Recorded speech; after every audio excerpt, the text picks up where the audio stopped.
ఉరుములేని పిడుగులా hero Dhanush heroine Nayanthara వివాదం తెరపైకొచ్చింది. నయనతారకి Dhanush legal notice పంపించాడు.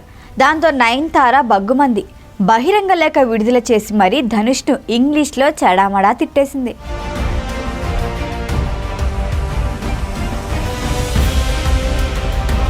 ఇంతకీ వివాదానికి కారణం ఏంటి? నయనతారపై నెట్ఫ్లిక్స్ ఓ డాక్యుమెంటరీ తీసింది. ఆ డాక్యుమెంటరీకి నేను రౌడీనే అనే సినిమా నుంచి కొన్ని సన్నివేశాలు, పాటలు, మరి ముఖ్యంగా మేకింగ్ వీడియోస్ అవసరం పడ్డాయి.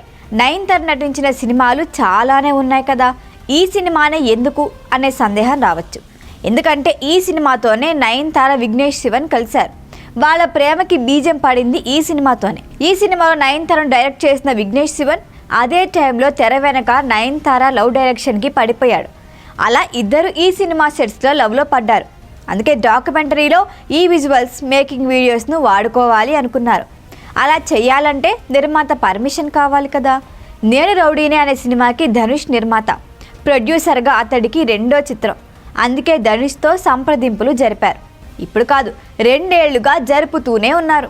మరి ధనుష్ ఎందుకు అనుమతి ఇవ్వలేదు? సాధారణంగా ఇలాంటి విషయాల్లో నిర్మాతలు చూసి చూడనట్లు వదిలేస్తారు, ఎన్ఓసి ఇచ్చేస్తూ ఉంటారు. కానీ ధనుష్ అలా చేయలేదు.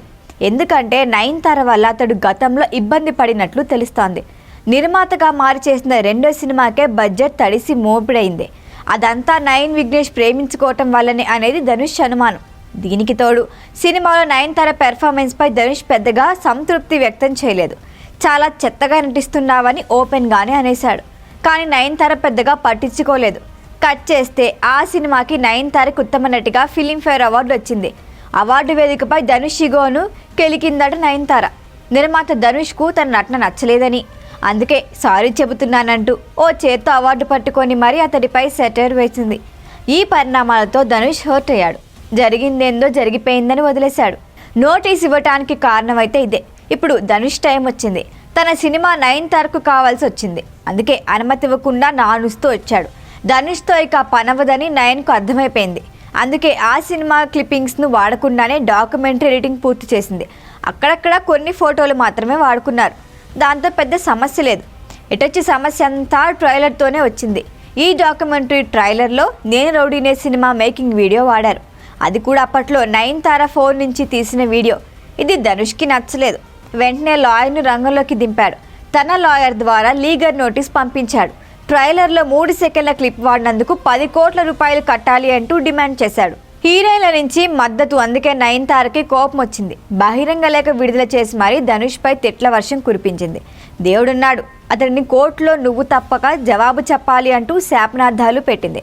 సోషల్ మీడియాలో నయనతార పెట్టిన ఓపెన్ లెటర్కు తారల నుంచి భారీ రెస్పాన్స్ వస్తోంది.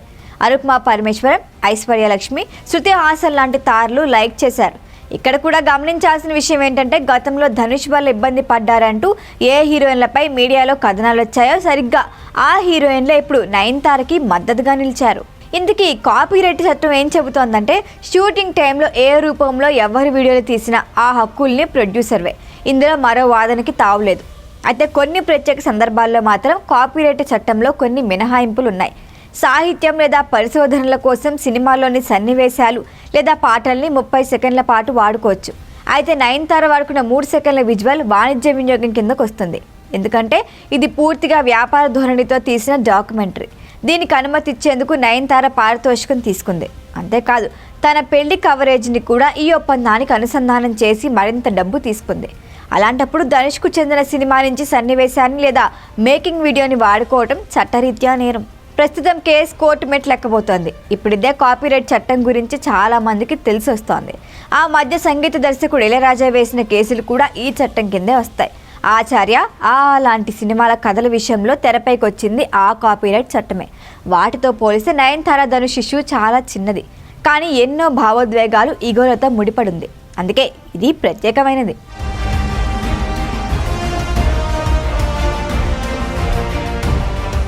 ఈ వీడియో కనుక మీకు నచ్చినట్టయితే లైక్ చేయండి, షేర్ చేయండి, సబ్స్క్రైబ్ చేయండి. అలాగే పక్కనే ఉన్న బెల్ ఐకాన్ని క్లిక్ చేయండి.